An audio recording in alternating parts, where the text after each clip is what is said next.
Адамзат тарихында аты аңызға айналған ұлы билеушілермен қатар өзінің батыл мінезімен, ақылымен, мың түрлі айла шарғысымен ел билеген, мемлекеттік істерге араласып, тарихқа алтын әріптермен енген нәзік жандылар да бар. Олардың ішінде Маргарет Тэтчер, Клеопатра, Виктория патшайым, Жанна д Арк сияқты тұлғалар бар. Ұлы дала тарихында да осы тұлғалармен салыстырылатын мықты бегім сұлтандар болған. Бүгінгі бейнероликте ұлы дала тарихында өзінің даналығымен, батыл мінезімен ерекше көзге түсіп, тарихта қалған мықты бегімдер, ханшалар туралы айтатын боламыз. Ханық Сұлтан бегім. Қазақ ханы Қасымның жары, Хақназар мен Мамаш хандардың, сондай-ақ Құтлық Сұлтан ханым мен Бұлдыр ханымның анасы. Ханық Сұлтанның шығу тегі белгісіз. Ол 1480 жылы Қазан хандығынан әкелінген татар болған дегенде болжам бар. Ханық Сұлтан бегім Қазақ ханы Қасымның екінші әйелі, Мамаш пен Хақназардың анасы. Деректер бойынша Ханық Сұлтан мемлекетте өзінің даналығымен танымал болған және өте ақылды әйелі болған. Ханық Сұлтан бегім Қасымның сүйікті жары. Оның қарсыласы Қасымның бәйбішесі Айша ханым. Айша өз кезегінде Қасымның тұңғышы Әбілқайыр сұлтанның анасы. 1480 жылы Ханық Сұлтан тұңғышы Мамаш ханзадан дүниеге әкелді. Содан кейін қызы Құтлық ханым мен Бұлдыр ханымды, ал 1509 жылы Хақназарды дүниеге әкеледі. Бұл Ханық Сұлтанға сарайда билік пен ықпалға ие болуға көмектесті. 1511 жылы Қасым хан өзінің үлкен ұлы Әбілқайыр сұлтанды парсылармен шайқасқа, шайбанилерге көмекке жіберді. Сол шайқастардың бірінде Әбілқайыр сұлтан парсы шахы Ысмайылдың қолынан қаза тапты. Әбілқайырдың қазасынан кейін анасы Айша ханым сарайда ықпалын жоғалтып, Қасым ханнан алыстап кетті. Әбілқайыр сұлтанның өлімі Ханық Сұлтанға жол ашты. Ол екі бірдей мұрагердің анасы атанды. Жәнеке Сұлтан бегім. Қырымның Чуфут Кале қаласындағы төбеде Жәнеке ханымға тиесілі орта ғасырлық кесене бар. Жәнеке Сұлтан бегім Алтын Орда ханы Тоқтамыстың қызы, Едіге бидің әйелі. Жәнеке әкесі жағынан Шыңғыс ханның ұрпағы, яғни төре болып табылады. Бірақ көшпелілерде қыз балаға таққа отыру тыйым салынғандықтан, ол әкесінің мұрасын мирастай алмады. Алғашында оның әкесі Тоқтамыспен күйеуі Едіге одақтас болды. Және Керей мен Жәнібектің атасы Ұрыс ханға қарсы соғысты. Әмір Темірдің көмегімен Алтын Орда ханы ұрысты жеңеді. Көп ұзамай Ұрыс хан қайтыс болады. Содан Едіге мен Тоқтамыс бірігіп, Алтын Орда тағын иелену үшін өзге билеушілермен соғысады. Нәтижесінде Тоқтамыс жеңіп 1380 жылы Жошы ұлысының ханы атанады. Бірақ Едігемен арасында келіспеушілік туып, Едіге Тоқтамысқа қарсы шығады. Тоқтамыстан жеңілген Едіге Самарқандқа қашып, Әмір Темірден көмек сұрайды. Алайда Жәнекенің әкесі Тоқтамыс күйеу баласының сатқындығы туралы біліп, қызын да жазалауға шешім қабылдады. Ол алдымен әйелін, яғни Жәнекенің анасын өлтірді. Содан кейін барлық ашуын қызынан алмақшы болды. Осы мақсатта күйеу баласы Едігеге қарсы соғыс ашады. Едіге мен Жәнекенің тағдыры қыл үстінде тұрды. Егер де әкесі Тоқтамыс күйеуі Едігені жеңсе, онда оны да қосып өлтіретін еді. Ақыры бұл қантөгістен аулақ болу үшін Жәнеке Меккеге қажылық жасайды. Бәлкім ол жұбайының теріс қылықтары үшін Құдай алдында кешірім сұрау мақсатында жасады. Қалай болғанда да, бұл шешімі өзі үшін дұрыс болып шықты. Ақыры 1399 жылғы шайқаста әкесі Тоқтамыс Едігеден жеңіліп, Жошы ұлысындағы бар билікті күйеуі Едіге алады. Көп ұзамай 1406 жылы әкесі Тоқтамыс қайтыс болады. Тоқтамыстың қазасымен Жәнекенің онсыз да ауыр тағдыры жеңілдемеді. Оның туған бауырлары күйеуі Едіге биге қарсы шығып, тағы да соғыс ашты. 1420 жылы Қадырберді хан мен Едіге арасында қанды шайқас өтті. Шайқас кезінде екеуі де қаза тапты. Осылайша көп қайғы көрген Жәнеке бір сәтте күйеуі Едігеден және туған бауыры Қадырбердіден айырылады. Нәтижесінде Жәнеке сұлтан сарайдан кетіп, Қырымдағы Алтын Орда бейліктерінің бірін паналайды. Қырым хандары Жәнекені жақсы қарсы алып, оған өмірінің аяғына шейін тыныш өмір сүруге мүмкіндік береді. 1437 жылға дейін Қырымдағы 40 ер аймағын жеке дара биледі. Осы жылы 57 жасында Абзал ана, батыр әйел ретінде Қырымда дүние салды. Оның кесенесі қазіргі кезде Қырым түбегінде орналасқан. егер Қырымға сапарлап барып жатсаңыздар, зиярат етуге болады. Дешті Қыпшақ тарихында Жәнеке ханым төзімділіктің, адалдықтың символы болып қалды. Тайдолла Сұлтан Бегім. Алтын Орда ханы Өзбектің сүйікті жары. Өзбектен кейінгі Алтын Орда ханы Тыныбек ханның, одан кейінгі Әз Жәнібек ханның анасы және Бердібек ханның туған әжесі. Тайдолла Алтын Орда тарихындағы ең ұлы ханша болып табылады. 1313 жылы саяси ойында қарсыластарын жеңу арқылы билікке Өзбек хан келеді. Өзбек Алтын Ордада ислам дінін мемлекеттік дін етіп жариялайды. Оның кезінде империяда үлкен реформалар жүзеге асып, Алтын Орда мәдени-экономикалық жағынан қарыштап дамиды. Өзбектің бірінші әйелі Византия императорының қызы Бай ұлын ханшайым еді. Алтын Ордадағы өмір жас ханшайымның көңілінен шықпай, ол 1323 жылы Константинопольге қашып кетеді. Содан Өзбектің бірінші әйелі болып Тайдолла қалады. Тайдолла Алтын Орда ханшаларына сай Қоңырат тайпасынан еді. Замандастары оны ақылды, әдемі, зерек және билігі үстем әйел деп сипаттады. Өзбек хан Тайдолланы шын сүйді. Тайдолла Өзбектің шешім шығаруында маңызды рөл атқарды. Гаремдегі өзге әйелдерден туған балалардың тәрбиесін Өзбек хан дәл осы Тайдоллаға тапсырды. Ханша әртүрлі елдерден елшілерді қабылдап, Венеция, Рим билеушілерімен хат алмасты. Тайдолла Өзбектен 3 бала дүниеге әкеледі. Тыныбек, Жәнібек және бір қыз. Тайдолла билікте кіші ұлы Жәнібекті көргісі келді. 1341 жылы Өзбектің өлімінен кейін таққа тұңғышы Тыныбек отырады. Алайда көп ұзамай Тыныбекке қастандық жасалып, әмірлермен бірге сарайшықта өлтіріледі. Оның орнына 1342 жылы інісі Жәнібек келеді. Кейіннен әз атанған Жәнібек хан анасы Тайдолламен өте жақын болды. Жәнібектің кезінде Тайдолланың қолында шексіз билік болды. Тайдолла барлық мемлекеттік істерге араласып, Алтын Орданың саяси өмірінде маңызды рөл атқарды. Әз Жәнібек анасына билік пен байлықты, сондай-ақ қазір Ресейдің құрамына кіретін Тула қаласын берген. Ресейдің Тула қаласы дәл осы Тайдолла бегімнің құрметіне салынған. Осман империясындағы Көсем сұлтан іспетті Тайдолла сұлтан өз балаларын, немерелерін таққа отырғызу арқылы елді басқарды. 1357 жылы Әз Жәнібек хан ауырып қайтыс болады. Оның орнына Тайдолланың немересі Бердібек хан отырады. Бердібек өте нашар, тиран билеуші болып шықты. Өзіне қарсылас бола алатын бүкіл бату ұрпақтарын өлтірді. Көп ұзамай 1359 жылы Бердібек хан да ажал құшады.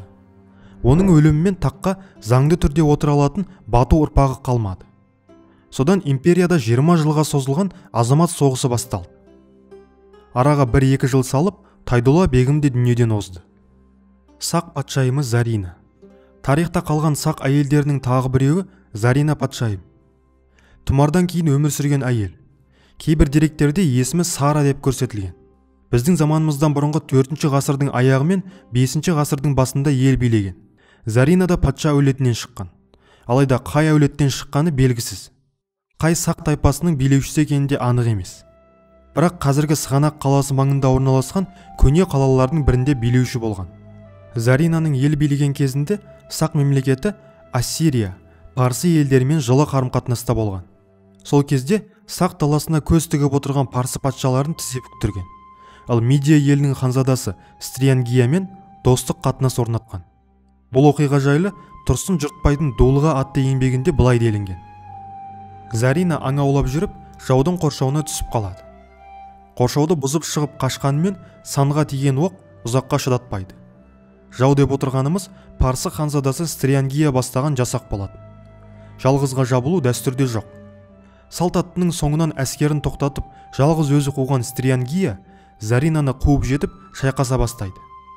Бірақ әйелдің басынан долығасы сыпырылып түсіп, қызбен шайқасып жатқанынан ұялған Парсы ханзадасы кешірім сұрайды. Қыздың батылдығына риза болған ханзада оған сөз салады.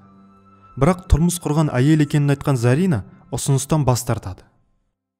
Алайда Заринаны тағы бір рет көру үшін сақ таласына аяқ басқан Стриангия Заринаның жұбайы Мәрмәрдің тұтқынына түсіп қалады. Қарсыласуға қауқары бола тұра Стриангия қарсылық танытпайды. Өзі келіп беріледі.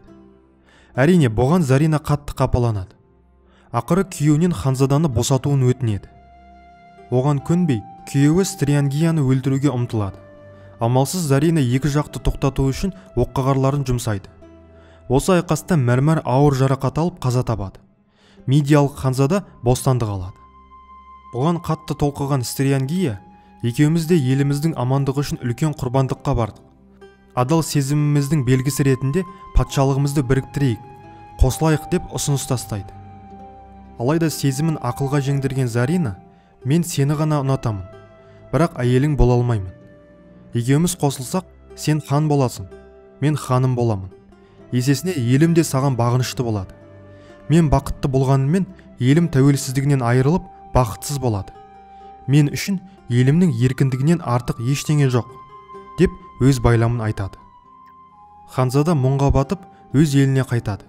Есесіне екі ел ұзақ уақыт бойы тыныштықта өмір сүреді, дейді Тұрсын Жұртбай. Рабия Сұлтан Бегім.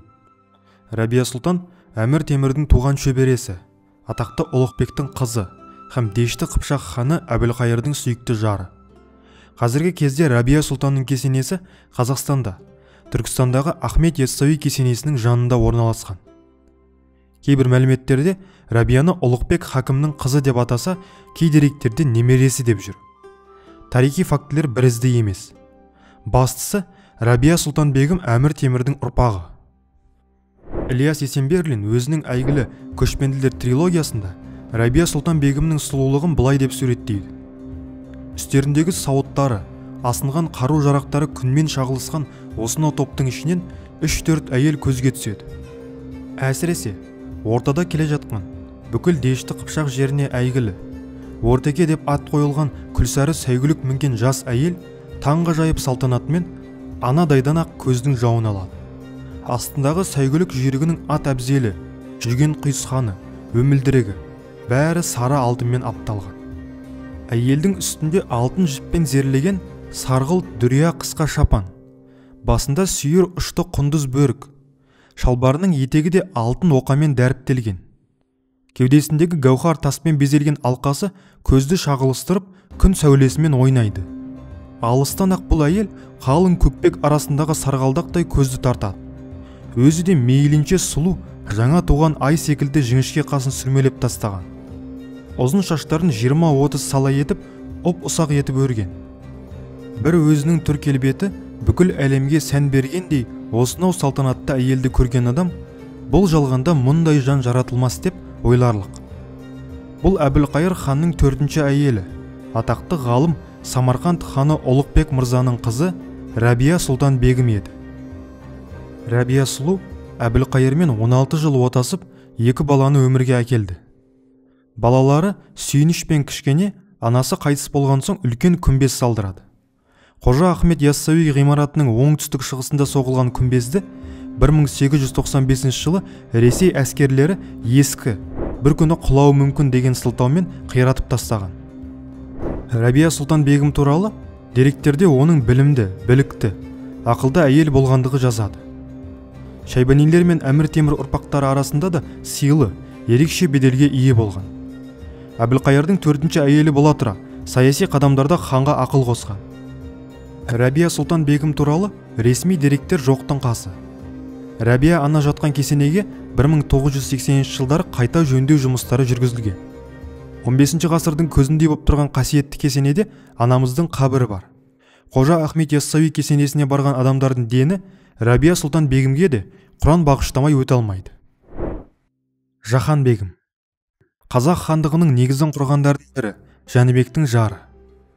Жәнібек пен Керейден кейін хан болған Қасымның анасы. Өкінішке орай, Жахан Бегім жайлы тарихи деректер жоқтың қасы. Жахан Бегімнің атақты Шайбан ханы Мұхаммед Шайбанидің анасы Аққозы Бегіммен апалы сіңілі болғандығы ғана айтылады. Яғни Жахан Бегім Шайбани әулетінің атақты ханы Мұхаммед Шайбанидің нағашы әпкесі болып шығады. Жахан Бегім Қазақ хандығын 10 жыл билеп, Азия мен Еуропаға атағын шығарған Қасым ханның анасы. Қасым ханның қасқа жолын салған, халықты 1 миллионға дейін жеткізген, Қазақ хандығының шекарасын бекітіп, оны нығайтумен айналысқан адамның парасатты ананың құрсағынан шыққанын айтпаса ақ түсінікті. Бопай ханым. Кіші жүздің ханы Әбілқайырдың әйелі, ел анасы. Шын есімі Бәтима. Бопай сұлу кіші жүздің ханы Әбілқайыр ханның жары мен құты болды. Бопай Әбілқайыр ханның екінші әйелі бола тұра, өзінің табиғатынан ерекше салиқалы, байсалды қасиеттерінің арқасында аса жоғары сұлтан лауазымына ие болған. Әбілқайырдың Бопай сұлуға үйленгені үлкен бақыт болды. Төре ұрпағына келген Бопай құтты келін атанды. 1711 жылы Нұралы атты перзент сыйлады. Нұралының Әбілқайырдан кейін кіші жүздің ханы болғанын бәріміз білеміз. Бопай Әбілқайырдың ел басқару ісінде де кеңесшісі, арқа сүйер тірегі болған. Батыр атанған Әбілқайырдың қилы мінездеріне тоқтау айтып, сабырлыққа шақырып, сабасына түсіріп, қиын мәселелерді бабымен шешуге көмектескен. Бопай сұлу өзінің ақылы мен құрметке ие болған. Сондықтан да кей кездері орданы басқару ісіне үлкен әсер еткен. Әдетте әйелді барлық қоғамдық жұмысқа араластырмайтын қарым-қатынастың болғанына қарамастан, Бопай сұлудың өзінің жеке мөрі болған. Сондықтан ел ішінде қадірі артқан Бопай анаға халқы мәртебелі, парасатты бара бәйбіше атағын сыйлаған. Томирис патшайым. Көне жазбаларда Томирис деп көрсетілген сақ патшайымы біздің заманымызға дейінгі 6 ғасырда өмір сүрген. Томирис патша әулетінен шыққан әйел. Скиф халқының көсемі Ишпақайдың ұрпағы. Скифтердің патшасы Мадийдің шөбересі. Массагеттердің көсемі Сыпырдың қызы. Бала кезінен бастап әскери өнерді меңгерген. Әкесі көз жұмған соң таққа отырған тұмар патшайымның ел билеу ісі оңай бола қоймады.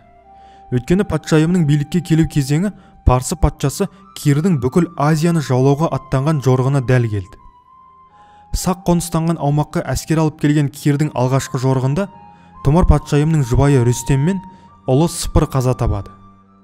Жарынан да баласынан да айырылған ана жаралы інгендей қаһарға мініп қанға өшіккен Кирдің басын қанға бөктіруге ант береді. Алғыр стратег, мықты тактик тұмар патшайым кескілескен ұрыста Парсы әскерінің күл талқанын шығарып Кирдің басын алады. Бұл оқиғаны грек тарихшысы Геродот ең кескілескен және ұлы шайқас деп суреттеген екен. Шайқасқа сақ әйелдер де қатысқан көрінеді. Ауыр әскерімен келген Кирді жеңудің арқасында патшайымның есімі мәңгі тарихта қалды. Шыңғысханның сүйікті жары Бөрте. Бөрте Шыңғысханның зайыбы, балаларының анасы, дана кеңесші әрі Шыңғысханның ой таразысы. Қоңырат руынан шыққан Бөрте Шыңғысханның бәйбішесі, оның арқа сүйері, сенімді серігі. 12 ғасырда өмір сүрген көшпелі әйелдер ер адамдармен бірге қолдарына қару, садақ пен жебе алып, атқа мініп мал баққан. Сондықтан Шыңғысханның анасы Ойылунның мерген деген лақабатқа ие болғандығы да тегін болмаса керек. Әміршілер көшпенді тайпалардың ежелгі заңдары бойынша бірнеше рет үйленіп, күңдерді алған. Әйткенмен Бөртенің орны бөлек болған. Ұлы қолбасшы әйелі айтқан кеңестерге құлақ түрген. Бұл тарихтан белгілі шындық. Сонымен қоса, билеуші Бөртеден туған 4 ұлын Жошы, Шағатай, Үгедей, Төлені өз мұрагерлері ретінде мойындаған. Олардың тікелей ұрпақтары Керей мен Жәнібек хандар қазақ хандығының негізін қалаған. Парасаты мен ақылының арқасында Шыңғысханның бәйбішесі өз дегеніне жетіп отырған. Тарихи дерек көздер бойынша Қоңырат руы көсемінің қызы Бөрте Шыңғысханға атастырылған. Тағдырдың жазуымен Темучин әкесінен ерте айырылған. Алайда ер жеткеннен кейін Бөртені іздеп барып алып қайтқан. Шыңғысхан мен зайыбы қиын қыстау замандарда бірге өткерген. Ет жақындары мен достары билеушіден бас тартқанда да, соғыста жеңіске жеткен алғашқы жылдары да, Шыңғыстың Моңғол ұлысының әміршісі ретінде қалыптасу кезінде де Бөрте әркез ханның қасынан табылған.